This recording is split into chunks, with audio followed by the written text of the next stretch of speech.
El tema para la enseñanza se llama la analogía paulina, según Pablo. La analogía paulina de la familia, según el apóstol Pablo.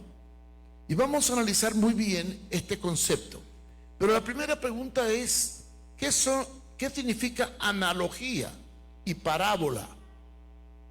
Parábola es una historia que tiene relación con otra historia. Pero la analogía es la comparación entre dos cosas diferentes que tienen un mismo aspecto. O sea, es la forma de explicar una idea abstracta tomando una idea concreta. Eso se llama analogía. Por ejemplo, las parábolas de Jesús tienen analogía. Una de las analogías bíblicas es: vosotros sois la luz del mundo. Ninguno de ustedes es un foco, y no había luz eléctrica en aquel entonces.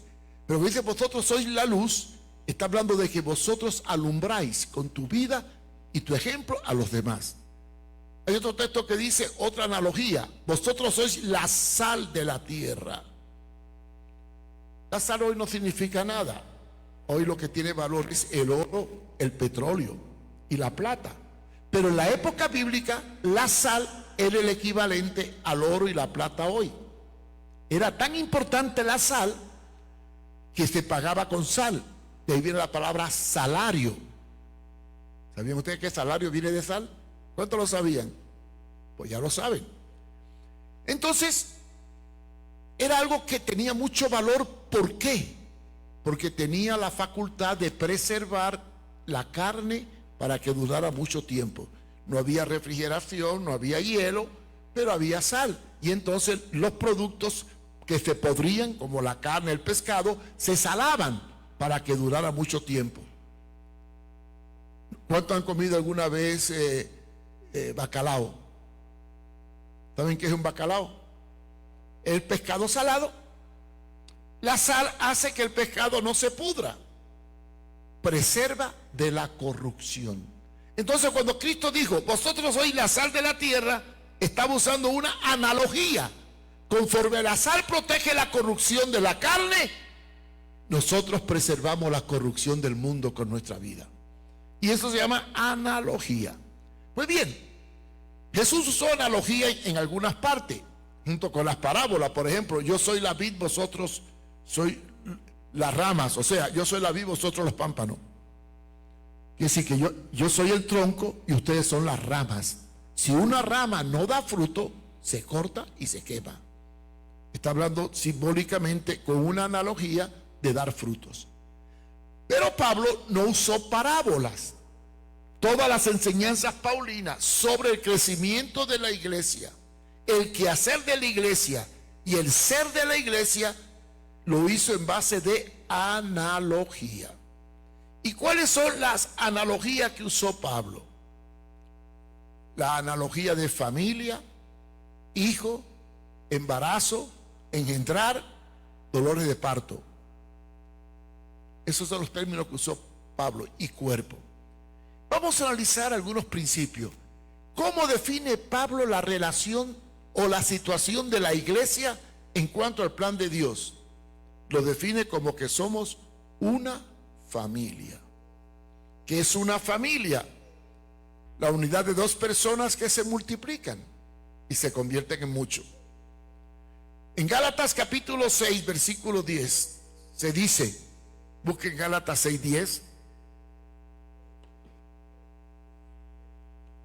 Gálatas 6:10 dice: así que, según tengamos oportunidad, hagamos bien a todos, y mayormente a los de la familia de la fe. ¿Cómo se le llama a la iglesia? La familia de la fe. Si hay familia, tiene que haber una descendencia. No hay familia sin descendencia. En Efesios 2:19, otra vez se habla de la iglesia como una familia. Dice: así que ya no sois extranjeros ni advenedizos, sino conciudadanos de los santos y miembros de la familia de Dios. Entonces Pablo define la iglesia como una familia. Y para que haya una familia, tiene que haber una paternidad. Y para que haya una paternidad, tiene que haber una multiplicación. Lógico. También, si somos familia, ¿cuál es la relación entre nosotros? De hermanos. Y se usa mucho el término hermano. ¿Sabe cuántas veces aparece la palabra hermano solo en el Nuevo Testamento? Más de 270 veces. Pero no voy a leer las 270 veces porque no saldríamos de aquí. Voy a leer solamente 2 pasajes que hablan de hermanos. Por ejemplo, Gálatas 1:2. Gálatas 1:2 dice: y todos los hermanos que están conmigo a la iglesia de Galacia. O sea, está escribiendo una carta y todos los hermanos que están conmigo. Le llama a sus compañeros hermanos. Y en Filipenses 4:1 me gusta mucho este texto, ¿verdad? Porque es muy interesante. Dice: regocijaos en el Señor siempre. Así que, hermanos míos y amados y deseados, gozo y corona, estad así firme en el Señor. Hermanos míos amados nos llama. Así que tenemos la primera característica de una iglesia, una familia. Y para que haya una familia, tiene que haber automáticamente una paternidad. Después Pablo habla un principio mucho más analógico, como es la fisiología, usando términos médicos, cuando habla de cuerpo. ¿Qué es un cuerpo? Esto es un cuerpo. Pablo define la iglesia como un cuerpo y establece la situación o ubicación de cada miembro dentro de este cuerpo. De manera que no todos somos iguales. Unos predican, unos cantan, unos limpian el piso, unos levantan al caído, uno hace comida. Hay muchas diversidad de funciones, pero el Señor es el mismo. Busquemos un pasaje. Hay muchos términos de cuerpo, de coyuntura, de dependencia, de sujeción, pero limitémonos solamente a 1 de Corintios capítulo 12. 1 de Corintios capítulo 12. Y vamos a leer solamente los versículos 13 al 16. Y vamos a tratar de entender la analogía de la iglesia como cuerpo. Dice 12, 13 al 16 de 1 de Corintios: porque por un solo espíritu fuimos todos bautizados en un cuerpo, sean judíos o griegos, sean esclavos o libres, a todos se nos dio a beber de un mismo espíritu. O sea, habla de esa esencia del ser como parte del cuerpo. Ahora bien, ya a partir de ahí empieza a definir la posición del cuerpo. Versículo 14. Además, el cuerpo no es un solo miembro, sino muchos. Ahí viene ya una definición biológica. Aquí está chico, puede saber cuántas partes del cuerpo existen. Además de los órganos vitales, también están las estructuras óseas, también están los cartílagos, las coyunturas. ¿Qué parte del cuerpo es más importante? Entonces ahora empieza a definir que en un cuerpo no hay muchos miembros, hay muchos miembros, pero cada uno tiene una función diferente. El versículo 15, por ejemplo, dice: y si dijere al pie, porque no soy mano, no soy del cuerpo, por eso no seré del cuerpo. Pregunta: ¿a cuánto le ha salido alguna vez un uñero? Levanta la mano. Un uñero. El que no le ha salido, bienaventurado es, ¿verdad? Un uñero es una uña encarnada en el pie. ¿Cómo es posible que una uña encargada tan bajo yo lo sienta aquí arriba? Porque para que este dolor llegue aquí, tiene que pasar por todos los miembros hasta llegar arriba. ¿De qué está hablando la palabra? Una unidad de comunicación, de relación y de función. Después, en el versículo que sigue, 16, dice: y si dijere a la oreja, porque no soy ojo, no soy del cuerpo, por eso no seré del cuerpo. Piensen ustedes en un cuerpo lleno de orejas, sin ojo, o lleno de ojos sin oreja. No, cada cual tiene su función, su posición. ¿Qué es la analogía de este pasaje? Que cada uno tiene una ubicación dentro del cuerpo para funcionar de acuerdo a su capacidad y a su sentir y a su quehacer. Y después sigue describiendo y describiendo todo el cuerpo, y después al final dice, pero todos somos uno. Dios reparte a cada uno en particular como Él quiere. ¿Qué es la iglesia? Una unidad de personas que forman un cuerpo, que se ayudan mutuamente según la función de cada cual. ¿Qué está hablando analógicamente el apóstol Pablo? Una unidad de relación para que haya comunicación y vida. Una parte del cuerpo separada del cuerpo no puede tener vida. Si tú te cortas la pierna, se muere la pierna y te quedas cojo, porque tenemos que estar unidos. ¿Cómo puede ocurrir en la iglesia cosas tan tremendas que a veces no entiendo? Por ejemplo, Mariita no vino al culto el domingo, nadie se dio cuenta. Al otro domingo tampoco vino, ya tiene 15 años en la iglesia. Al tercer domingo se dan cuenta de que no ha venido y van a la casa a buscarla, y resulta que se murió y la enterraron y nadie se enteró. Eso es como cuando tú te levantas de la cama, vas caminando a coger el autobús, y cuando vas a montar el bus te recuerda que la pierna se te quedó en la cama. Es absurdo, porque donde va un miembro van todos. El sentir de uno es el sentir de todo. Por eso dice la palabra que cuando un miembro recibe honra, todos reciben honra. Y cuando un miembro padece o sufre, todos sufren con él. Está hablando de una unidad de sentimientos y de criterios. Pero no puede haber una unidad así cuando la iglesia es una carnicería. Un hígado por allá, el mondongo por acá, las tripas por aquel lado, una pierna por arriba, otra por... No. Aunque sí, tristemente la iglesia es una carnicería, porque nadie está ubicado con nadie. ¿Y por qué no estamos ubicados con nadie? Porque no hemos entendido el concepto de cuerpo, que es el concepto de ubicación, en sujeción y en relación. Después viene la otra palabra clave, engendrar. ¿Qué significa la palabra engendrar? Dar origen a algo, producir algo que no es. Engendrar es crear algo que no existe. Y se usa más que nada para el embarazo. María engendró un hijo. Engendrar, se le formó una criatura en el vientre para nacer. Pues Pablo usa también esta terminología para dar a entender la importancia que tiene en la iglesia el engendrar la vida que Cristo nos ha dado. En 1 de Corintios, capítulo 4, versículo 15, encontramos esta palabra de engendrar en relación a la relación. No es redundancia, en relación a la relación, o sea, a la comunión.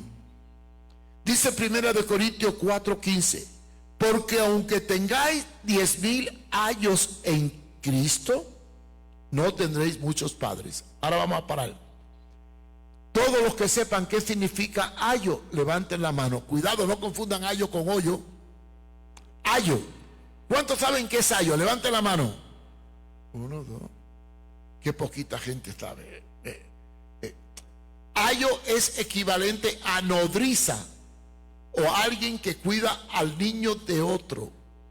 Nodriza, una nodriza. Aunque tengáis 10,000 nodrizas, 10,000 maestros, 10,000 que te cuiden, no te olvides que en Cristo Jesús yo te engendré.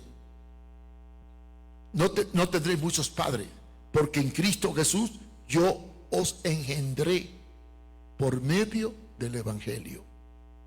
Y vemos la palabra engendrar en relación a una función. Evangelio. ¿De qué está hablando ahí? Pablo está hablando de la acción de concebir una vida, traerlo al mundo, formarlo, educarlo, para establecer una relación de familia. Después aparece también en un libro que yo creo que el que no lo haya leído me lo va a leer. Aquí no lo puedo leer. Es cortito, solo tiene un capítulo. Se llama el libro de Filemón. ¿Cuántos lo han leído? Levanten la mano. A ver, ¿cuántos han leído Filemón? Qué poquito, Dios mío. Ay, Dios mío, qué mal estamos nosotros. Bueno, para que entiendan a Filemón cuando lo lean, les voy a dar un parámetro. Pablo, por predicar el evangelio, lo metieron preso. Estaba en una Bartolina. Onésimo era un criado de Filemón que le robó, le hizo una trastada y se escapó.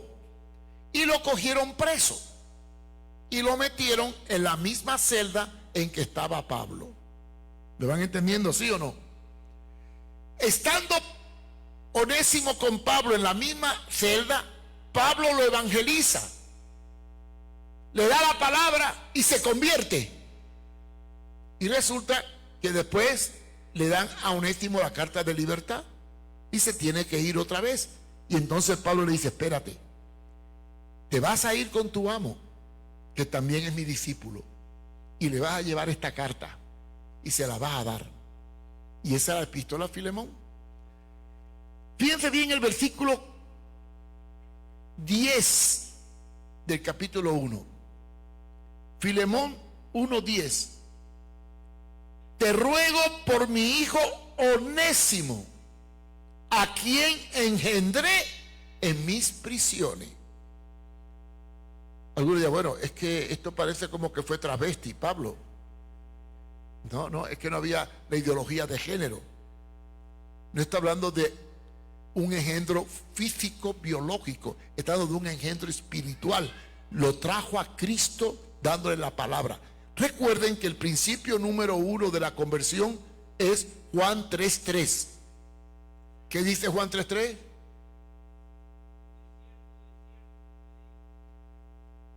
Tienes que nacer de nuevo. Acuérdense, Juan 3:3, hay que nacer de nuevo. Entonces, Onésimo se convirtió con Pablo en la prisión. Y entonces, al mandar la carta a Filemón, le dice: te ruego por mi hijo Onésimo, a quien engendré en mis prisiones. Y si usted sigue leyendo la carta, llega una parte en que le dice: ahí te lo mando no como esclavo, sino como hermano. Y después le dice: y si algo te debe, cóbramelo a mí, si te atreves, porque tú también me debes a mí. Noten qué relación de autoridad, qué relación de paternidad, qué relación funcional. ¿Existe eso en la iglesia de hoy?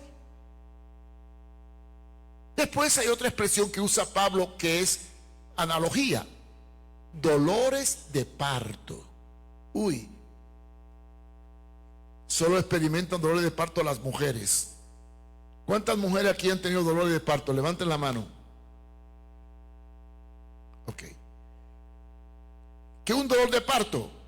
Una contracción que hay en la mujer cuando la criatura va a nacer. No hay parto sin dolor, a menos que le hagan cesárea. Pero si le hacen cesárea, también va a haber dolor. ¿Por qué se usa dolores de parto? ¿Y qué tiene que ver dolor de parto con la parte espiritual? ¿Cuál es la analogía de dolores de parto? ¿Y dónde está eso de dolor de parto? En Gálatas 4:19. Gálatas 4:19. Pablo habla de dolores de parto, pero no en el sentido biológico, sino en el sentido analógico, en lo espiritual. Dice así Gálatas 4:19: hijitos míos, por quienes vuelvo a sufrir dolores de parto, hasta que Cristo sea formado en vosotros. Fíjense, vuelvo a sufrir, vuelve. Y decir que una vez tuvo dolor de parto y ahora vuelve a sufrir dolor de parto. ¿De qué está hablando Pablo cuando dice dolor de parto? El dolor, la tristeza de tener vidas que está formando y que tienen problemas. Hace poco, en el proyecto Victoria se sufre mucho dolor de parto, si es que tú tienes cariño y amor por la persona. Hace poco tuve la triste noticia, ¿verdad? Yo tenía un joven en la finca que lo quería mucho, se llama Anthony. Yo le tenía un cariño tremendo. Y fue muy útil, trabajaba en la pollera, fue tremendo. Y luché para que no se fuera. Y se fue. Y lo mataron. Cuando me contaron esta noticia estando fuera, yo estaba en Miami, Rota me lo contó, yo me puse bien triste.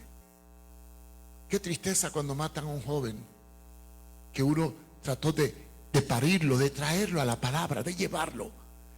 Cuando Pablo habla de dolor de parto, habla del dolor que uno siente por una alma o una vida que está a punto de perderse o está en desgracia. Eso es dolor de parto. Sentir carga por otro. Sentir carga por alguien que se pierde. Después, además de ese término dolor de parto, hay una palabra que se repite mucho en la Biblia. Y es el principio de la paternidad espiritual. La palabra hijo. Noten que todas las epístolas de Pablo que van dirigidas a personas, acuérdense que las epístolas paulinas se dividen en dos grupos, universales y personales. ¿Cuáles son las epístolas universales? Corintios, Éfeso, Gálatas. ¿Y cuáles son las personales? Timoteo, Tito, Filemón. Las que van dirigidas a personas. Y todas las epístolas de Pablo enviadas a personas comienza diciendo lo mismo. Primera de Timoteo 1:2. Primera de Timoteo 1:2. A Timoteo, verdadero hijo en la fe. Gracia, misericordia y paz de Dios nuestro Padre y de Cristo Jesús nuestro Señor. Y repite otra vez en el versículo 18, más abajito, un poquito más abajito, dice: este mandamiento, hijo Timoteo, ¿cuál es la relación de Timoteo con Pablo? Como un hijo. Pablo lo había adoptado como un hijo espiritual porque lo había traído al evangelio. Te encargo para que conforme a las profecías que se hicieron antes en cuanto a ti, milites por ella en la buena milicia. En otras palabras, hagas lo que tiene que hacer. Qué linda esta palabra, hijo, que envuelve una relación profunda. No sé cuánto han estudiado las epístolas paulinas, los viajes de Pablo. Los sábados hay clase aquí, un sábado por medio, es importante. Miren, ¿cómo hacía Pablo? Cogía a un discípulo, por ejemplo, cogía a Timoteo, llegaba a una ciudad, levantaba un grupo, hacía discípulos, dejaba a Timoteo encargado y se llevaba a Tito, llegaba a otra ciudad, dejaba a Tito y cogía a otro, y así iba en la ida, dejando y tomando, entrenando, dejando y tomando, y cuando venía de vuelta, los volvía a colocar a cada lugar en su sitio. Y eso le llama a la Biblia confirmarlos en la fe. Nunca Pablo anduvo solo. Aún cuando fue metido preso, estaba con Sila, que era su discípulo. Y cuidado, no interpreten mal, porque cuando Sila termina en A, algunos creen que era su mujer. No. Una vez un predicador que no sabía Biblia dijo: y Pablo preso con su mujer Sila en la cárcel. No. Sila era un compañero. Pablo siempre andaba formando gente consigo. Por eso, todas las epístolas personales de Pablo usan el término hijo, porque hay una relación de paternidad espiritual. En Tito capítulo 1 versículo 4, otra vez encontramos la palabra de hijo. A Tito, verdadero hijo en la común fe. Verdadero hijo en la común fe. Gracias y misericordia y paz de Dios Padre y de nuestro Señor Jesucristo. Y en Filemón 1:10, que es la epístola que ya le conté antes, cuando le escribe la carta para referir a Onésimo, le dice a Filemón: te ruego por mi hijo Onésimo. Otra vez usa la palabra hijo, lo que refleja que la relación dentro de una iglesia, en la formación de personas, sigue un patrón de paternidad espiritual. Ya vimos toda esta analogía. Todas las analogías paulinas giran en torno a un principio: relación, paternidad, discipulado. ¿Cómo se concibe una familia? Primera pregunta. Tiene que haber un hombre y una mujer, un óvulo y un esperma. Un hombre con un hombre que se case no podrán tener hijos. Una mujer que se case con una mujer tampoco. Eso no es natural. Para que haya vida tiene que haber un hombre y una mujer, un óvulo y un esperma. Quiere decir que tiene que haber una relación entre dos personas. Entonces, tomando la analogía de la familia, ¿cómo se debe formar una iglesia? Lógica. Cuando yo recibo la vida de Cristo. ¿Qué es la vida de Cristo? La palabra.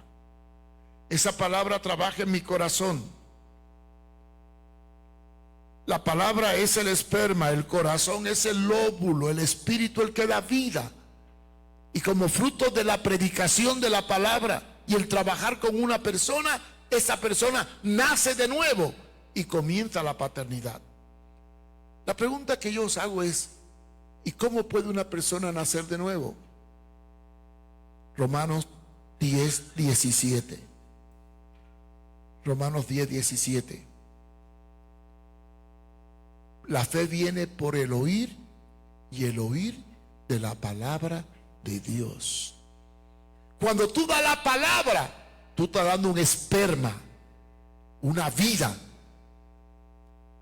Cuando la persona recibe esa palabra en el corazón, entonces se empieza a fecundar, a engendrar la vida en Cristo, que desencadena la confesión para nacer de nuevo. Entonces, aquí tenemos un crecimiento normal dentro de una familia. Yo conocí a mi esposa en Chile, nos casamos y éramos 2. Antes de casarnos conversamos y yo le pregunté a ella: ¿cuántos hijos quiere que tengamos? Ella dijo 2. Yo dije 3. ¿Qué problema teníamos, verdad? Pero mi esposa, como es así, bueno, no te preocupes, yo paro 2 y tú pares el tercero. Sí. Y así fue, ¿no? Adoptamos 1. Tuvimos 3 hijos. Entonces ya éramos 5. Empezó 1, 2, 5. Esos 5, estos 3 hijos se casaron y se convirtieron en 6 con sus nueras, ¿verdad? Después ellos tuvieron hijos y ahora la familia es de 18. Qué cosa, ¿verdad? 18. Y pronto será más, porque ya los hijos de mis hijos se casan y tienen otros hijos, y así vamos, y se forma una familia. ¿Cómo debe crecer una iglesia? Como una familia. Es un proceso de multiplicación lenta, pero segura e idónea. Qué triste, ¿verdad?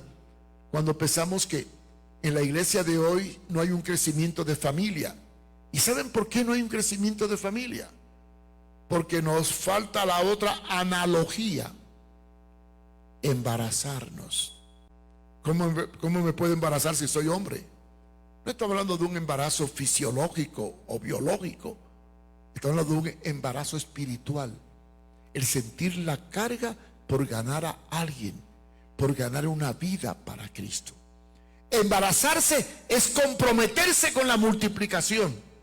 Es llevar a cabo la gran comisión. ¿Cuántos saben la gran comisión? ¿Cómo es? Dígalo, ¿cómo es? Ir y hacer discípulos. Esa es la gran comisión. Ir, salir. Hacer, formar. Discípulos, seguidores. Ir y hacer seguidores de Cristo mediante tu ejemplo y tu vida. Es el principio bíblico. Cuando una persona se embaraza, es porque tomó la carga de alguien para darle la palabra y se preocupa por ayudar a alguien, hasta que ese alguien nace de nuevo. ¿Y qué hacemos cuando nace de nuevo? Darle la comida espiritual. Y aquí viene el complemento de Pedro, que usa otra analogía, que es la forma de alimentar a un nuevo convertido. Primera de Pedro, capítulo 2, versículo 2, que dice: desead como niños recién nacidos la leche espiritual no adulterada, para que crezcáis para salvación. Leche, las primeras cosas más importantes, las cosas sencillas, los rudimentos de la doctrina de Cristo. Se convirtió en una persona, me embaracé, tengo a Pedrito, le evangelizo, lo ayudo, lo visito, se convierte, lo tomo, lo llevo a mi casa y le enseño las primeras cosas. Le doy la leche de la palabra. Y fíjense cómo dice, no adulterada. Óyeme, todo tiene una analogía. Hay dos tipos de leche: la leche materna y la leche sintética. ¿Qué diferencia entre la leche materna y la leche sintética? La leche materna nunca va a dar diarrea. La leche sintética sí da diarrea. Por eso es que cuando un niño nace y la madre no tiene leche en el pecho, el médico le receta una leche sintética. Ya hay algunas marcas de leche que pueden darle diarrea. Hay varias marcas de leche de acuerdo al tipo de edad y de acuerdo a las características del niño. ¿Qué quiere decir este término, esta analogía? Que hay que dar la palabra correcta de acuerdo a su necesidad. No es lo mismo bregar con una persona normal que viene de un hogar estable a uno que viene de un hogar desintegrado. No es lo mismo doctrinar a uno que viene de las drogas que uno que viene de la universidad. No es lo mismo, porque hay que tomar en cuenta la necesidad. La leche tiene que ser adaptada a la necesidad del convertido, y no todos tienen la misma necesidad, porque no todos vienen de la misma estructura familiar. Bregar con un drogadicto, con un niño que no tuvo familia, con un niño de mamá o con un niño de papá, no es lo mismo. A veces hay hijos más protegidos y hay hijos que no han sido protegidos y tienen características diferentes de conducta. Y ahí viene el trabajo de leche espiritual no adulterada, adaptada a su necesidad de trasfondo.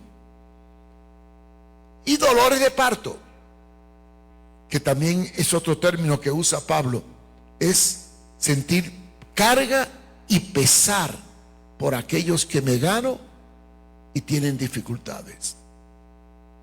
Y eso se llama sentir pasión, amor por las almas. Por eso, hermanos, yo creo que hay dos formas de crecer. Crecer estilo carnicería, como estamos aquí, o crecer estilo cuerpo.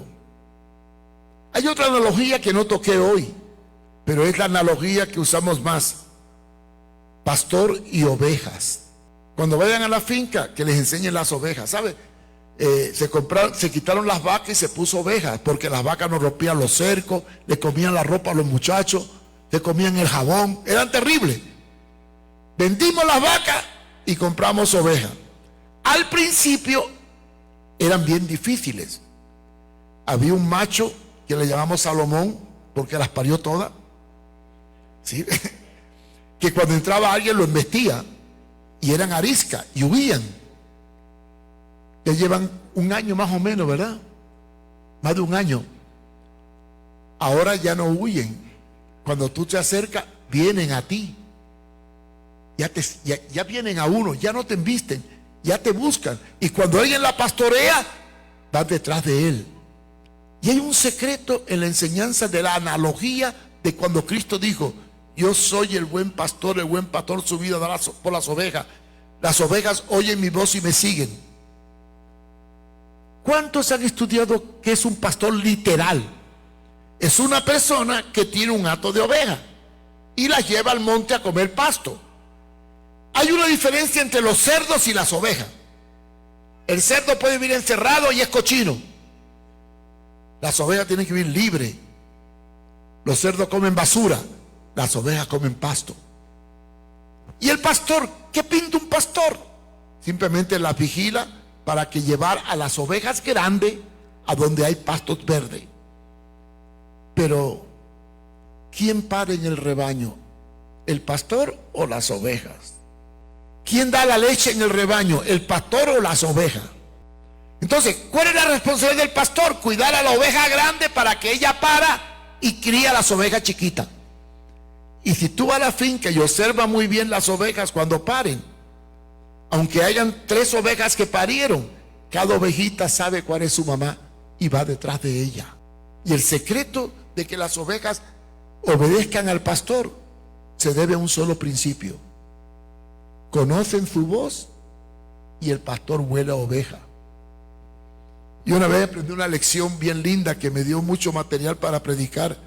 Viajaba en España de Córdoba a Barcelona vía Zaragoza, y en el camino se cruzaron.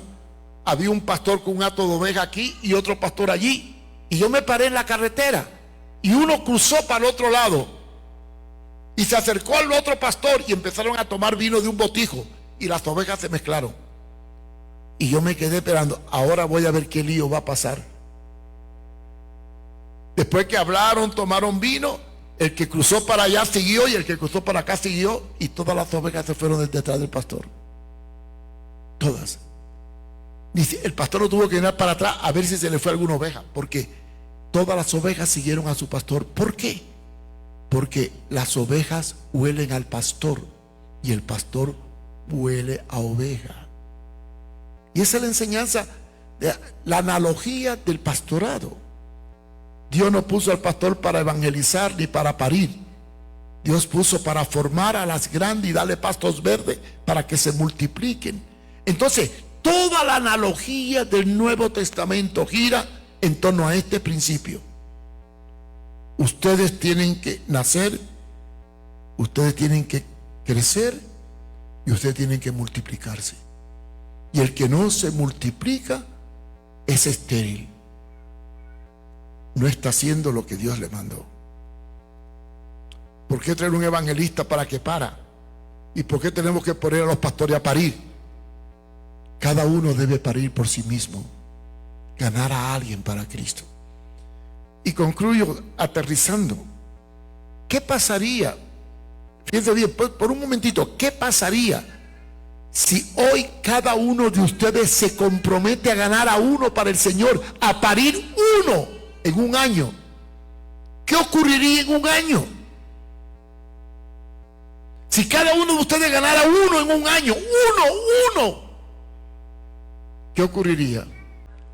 Tendríamos el doble, ¿sí o no? Y habría un crecimiento de relación. Vendrían al culto para edificarse, pero saldrían a multiplicarse y ayudarse unos a otros. Y si la iglesia fuera un cuerpo como lo enseña Pablo, y un hermano no vino al culto el domingo porque está enfermo, y alguien es su padre espiritual, inmediatamente lo buscaría para ver qué le pasa. Y no pasaría lo que muchas iglesias pasan. Hermanos tienen problemas, se enferman y hasta se mueren, y nadie se entera hasta que pasan días, porque somos una carnicería y no un cuerpo unido por coyunturas que se ayudan mutuamente. Ay, qué difícil es entender este principio, tan sencillo que es el crecimiento y tan difícil que lo hacemos, porque nadie gana a nadie. Y le pagamos un pastor para que dé leche y para que se encargue de buscar al perdido, cuando en realidad es responsabilidad de cada uno de nosotros hacer la obra de aquel que nos llamó. Por eso, hermanos, si queremos un crecimiento sano y una iglesia victoriosa, hay que tomar este principio, la paternidad espiritual, y comenzar cada uno a hacer lo que el Señor nos ha mandado: ir y hacer discípulos, embarazarlos espiritualmente, pensar en alguien que necesita a Jesús y comenzar a tratarlo, invitarlo a un cafecito, un refresquito, buscarlo, conversar con él. No hay que traerlo al culto. Te voy a llevar a la iglesia. No lo lleve a la iglesia. Llévalo a Cristo primero y luego después lo trae a la iglesia. ¿Dónde dice la Biblia que hay que traer a la gente a la iglesia para que se convierta? ¿Dónde lo dice? No, traerlos a Cristo.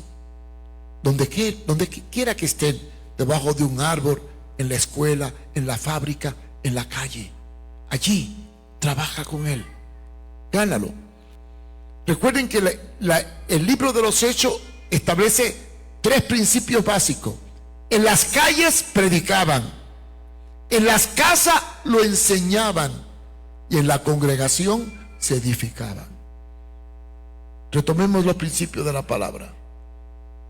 Si esta mañana cada uno de ustedes se compromete en un año a ganar uno, tendremos un crecimiento no solamente cuantitativo, sino cualitativo. Porque lo cualitativo tiene que ver con la relación en amor y en ayuda mutua. Quiera Dios que entendamos este principio de la analogía de Pablo y la comencemos a aplicar a nuestras vidas. Vamos a orar. Quiero que inclinen sus cabezas. Yo nunca hago un reto ni un llamamiento. Eso de hacer llamamiento no me gusta, porque la gente lo puede hacer para hacer un cumplido. Pero hoy sí quiero hacer un llamamiento a la conciencia. Yo quisiera que tú te comprometieras delante del Señor en este año ganar una persona para Cristo. Uno solo, uno. Y tienes un año completo para hacerlo, un año completo. Que tú le pidas al Señor: Señor, dame la oportunidad de embarazarme. Dame la oportunidad de poder parir un hijo espiritual para ti. Dame la oportunidad de ganar a alguien para Cristo este año. Y que yo pueda ser un discípulo, que haga discípulos, para que tu iglesia crezca y para que muchos encuentren una esperanza en medio de la desesperanza. Y yo quiero hacer un llamado a aquellos que quieran comprometerse con el Señor a tratar de ganar a alguien este año y comenzar a embarazarse espiritualmente. Yo le voy a pedir que voy a dar un minuto para que lo pienses y te pongas de pie y le digas: Señor, estoy dispuesto a aceptar el reto. Yo quiero este año ganar una persona para ti. Yo me comprometo, Señor, delante de ti, comenzar a ser fértil y poder producir vida.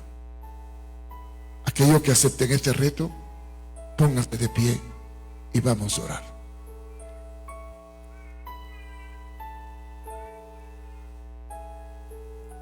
Dios nos ha llamado a multiplicarnos.